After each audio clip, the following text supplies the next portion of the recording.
Kajian Islam. Ketika Rasulullah SAW berada di kota Madinah, maka Rasulullah SAW pun senantiasa mengingatkan perkara ini. Iyyaka na'bud, hanya kepada Allah lah kita beribadah. Rasulullah mengingatkan Mu'adz ibn Jabal supaya mengetahui apa hak Allah. Ya Mu'adz, atadri ma haqqul ibadi 'ala Allah wa ma haqqullahi 'alal ibad? Wahai Mu'adz, apakah engkau tahu apa hak Allah atas hambanya dan apa hak hamba atas Allah? Kita apabila diulang-ulang perkara ini, sebagian kita mengatakan apa?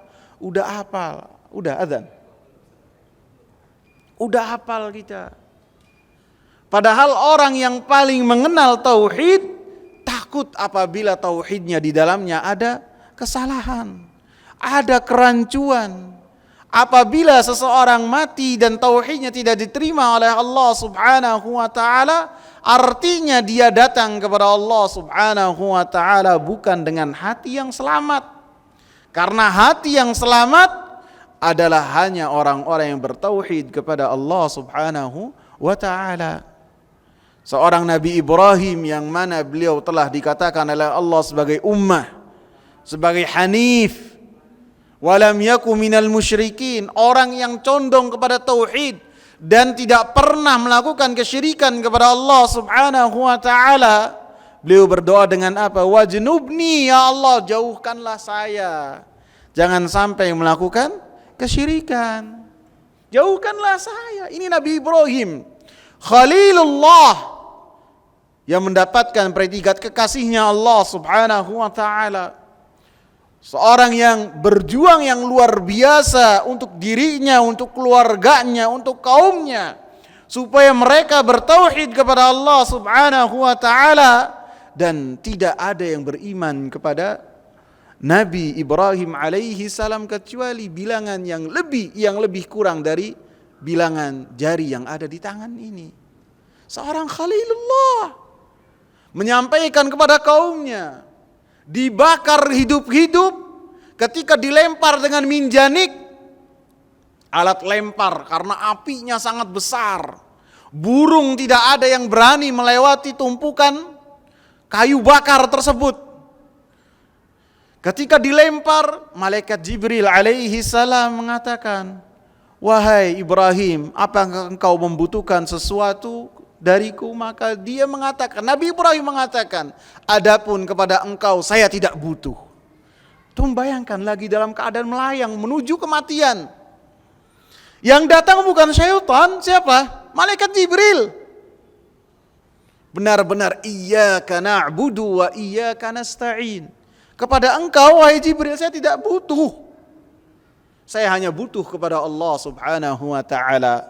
Maka beliau mengatakan hasbiyallahu wa ni'mal wakil. Jika dikatakan oleh Abdullah bin Mas'ud ataupun Abdullah bin Abbas, dua kelompok manusia ketika menghadapi bencana mereka mengatakan hasbiyallahu wa ni'mal wakil. Yang pertama adalah Nabi Ibrahim ketika dilemparkan ke dalam api. Yang kedua adalah pasukan perang Uhud ketika mereka hancur mentalnya setelah mendapatkan getirnya kekalahan. Kemudian ada kabar bahwasanya orang-orang musyrikin mereka menyerang kota Madinah dengan keadaan tubuh yang masih penuh luka, dengan mental yang masih merasakan kekalahan yang sangat telak. Mereka langsung memegang senjata lagi dan menuju medan perang seraya mengatakan hasbiyallah, hasbunallahu wa ni'mal wakil. Kepada Allah Subhanahu wa taala berserah diri dan hanya Allah Subhanahu wa taala yang akan mencukupkan. Jadi alhasil Nabi Muhammad sallallahu alaihi wasallam di kota Madinah pun beliau mengingatkan kepada seorang Mu'adz bin Jabal yang beliau dikatakan a'lamun nasi bil halali wal haram, ulamanya para sahabat dengan supaya bertauhid. Di akhir hayat Rasulullah sallallahu alaihi wasallam bertemu dengan Jarir ibn Abdullah al-Bajali, seorang yang datang dari negeri Yaman. Rukun ibadah seorang sehingga menjadikan seorang tidak berpuas diri dengan ibadah yang telah dia lakukan. Allah katakan walladzina yu'tuna ma ataw wa qulubuhum wajilatun annahum ila rabbihim raji'un. Orang-orang yang telah memberikan apa yang telah mereka berikan dan hati-hati mereka dalam keadaan takut kepada Allah apabila mereka dikembalikan kepada Allah Subhanahu wa taala.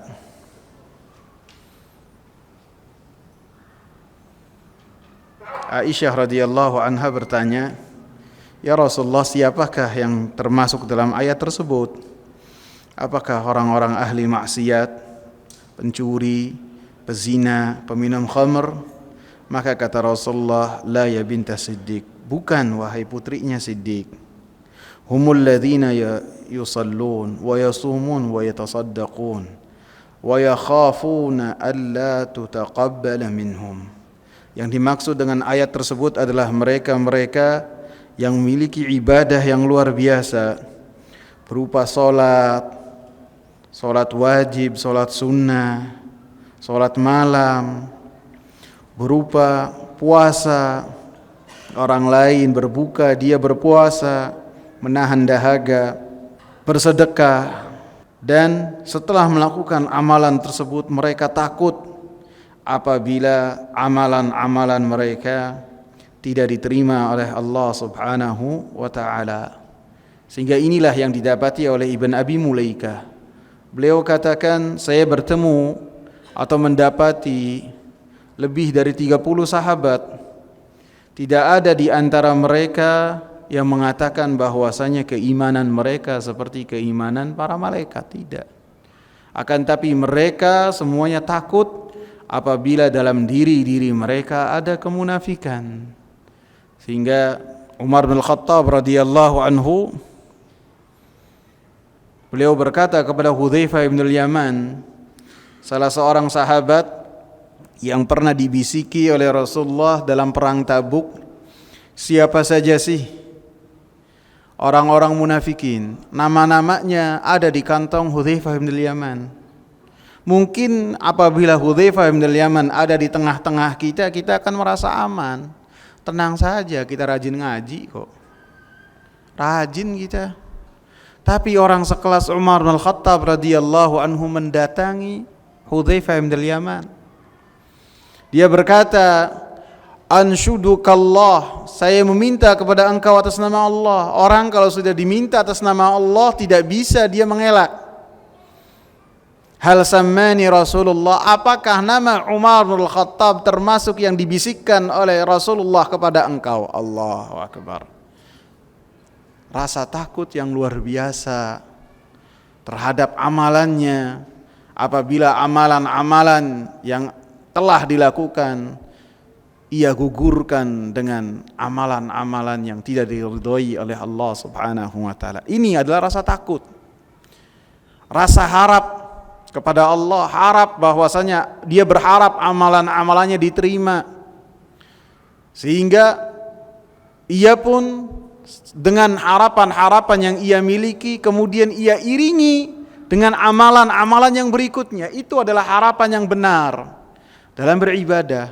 Bukan seorang berharap untuk masuk surga kemudian dia tidak mau beramal soleh. Ini bukan berharap, ini angan-angan. Bedakan antara berharap dan angan-angan kepada Allah Subhanahu wa taala. Ini tambahan yang pembahasan yang tadi kita bawakan. Kita lanjutkan sampai mana tadi? Iyyaka na'budu wa iyyaka nasta'in. Disebutkan oleh Al-Imam Ibn Katsir rahimahullah bahwasanya didahulukan iyyaka na'bud di atas dari atau didahulukan iyyaka na'budu diawalkan dan setelahnya dibawakan iyyaka nasta'in. Disebutkan oleh beliau Karena maksud dan inti adalah beribadah kepada Allah Subhanahu wa taala. Adapun meminta tolong kepada Allah Subhanahu wa taala adalah termasuk dari sarana seseorang, cara seseorang beribadah kepada Allah Subhanahu wa taala. Artinya seseorang beribadah kepada Allah Subhanahu wa taala dan kemampuan dia beribadah kepada Allah Subhanahu wa taala kadarnya, banyaknya, kualitasnya tergantung pertolongan yang Allah Subhanahu wa taala berikan kepada seorang hamba. Sehingga bagaimana seorang kualitasnya, banyaknya ibadah itu tergantung bagaimana Allah Subhanahu wa taala berikan kepadanya taufik dari Allah Subhanahu wa taala, dan itu pun termasuk rahmat yang Allah Subhanahu wa taala berikan.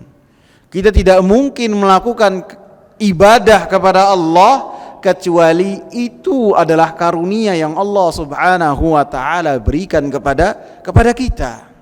Kita datang kepada majelis ini, itu karunia dari Allah Subhanahu wa taala. Rasulullah katakan apa? Man yuridillahu bi khairan yufaqihu fid din.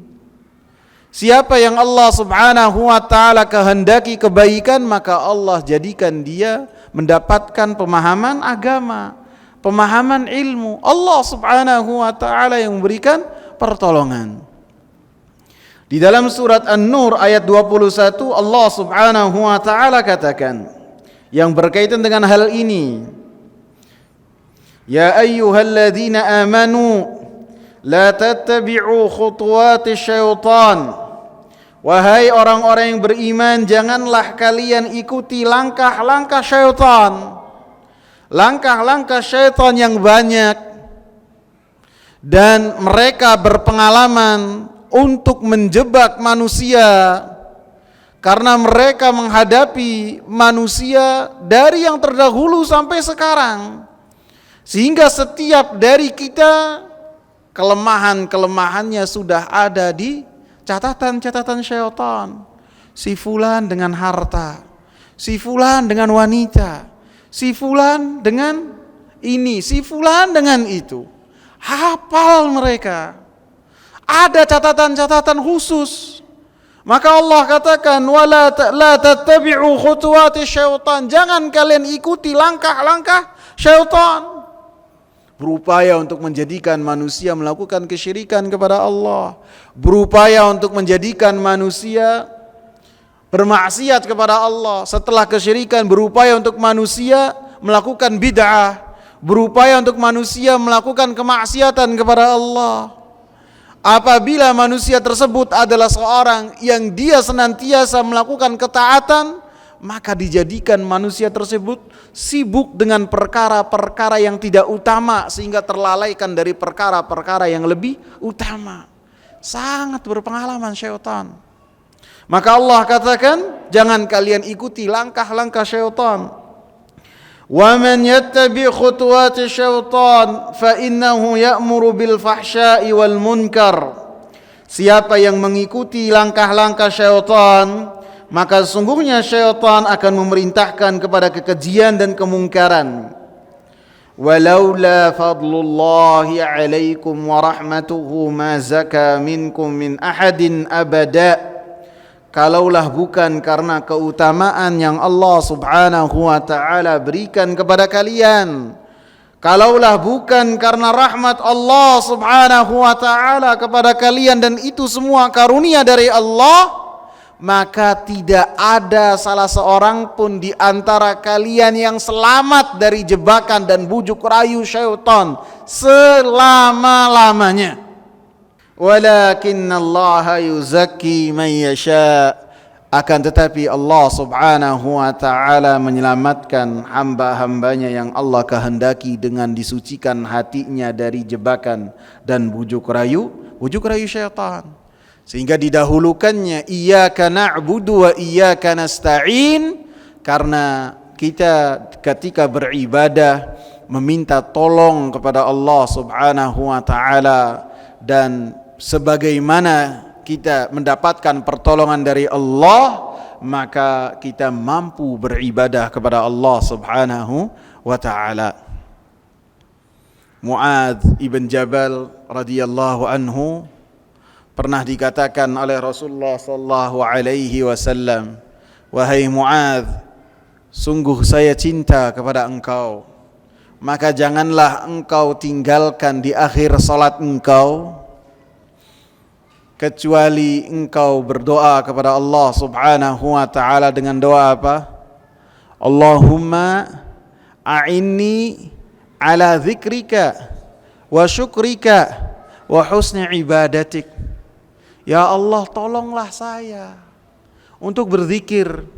Berzikir adalah ibadah dan amalan yang sangat ringan. Ada enggak orang yang dia berkeringat dengan keringat yang sangat banyak ketika ditanya apa? Habis zikir masa, habis zikir sore, habis zikir pagi. Enggak ada. Amalan yang sangat ringan.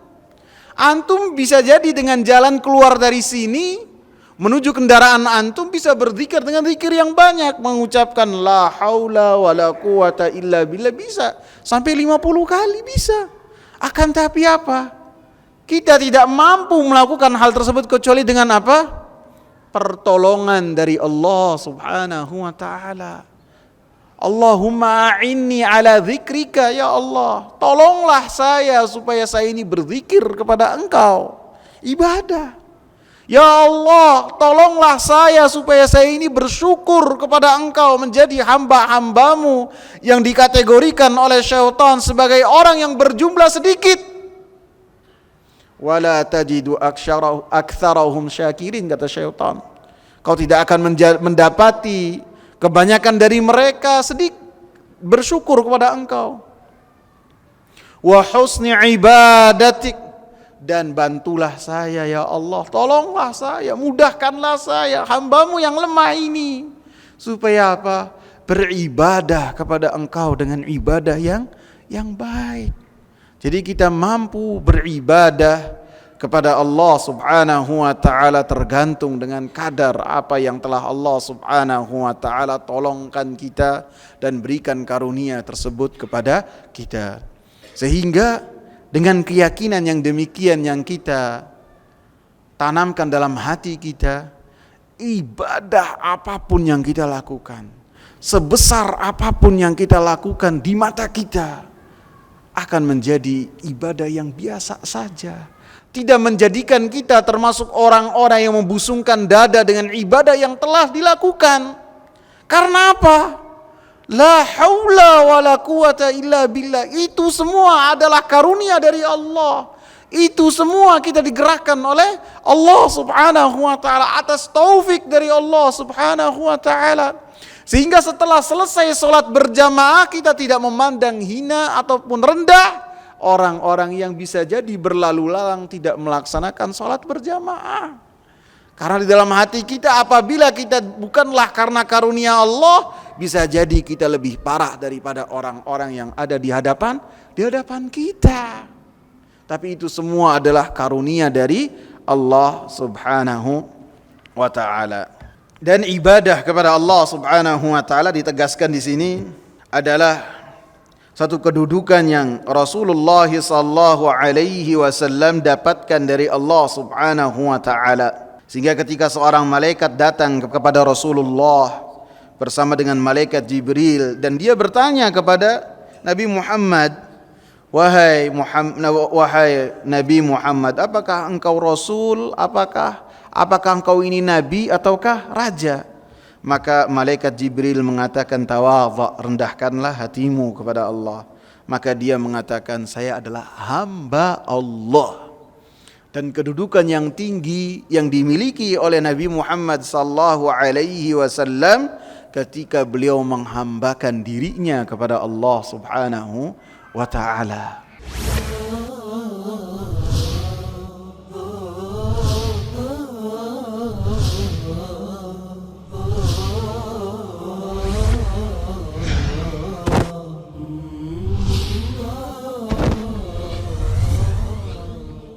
Kajian Islam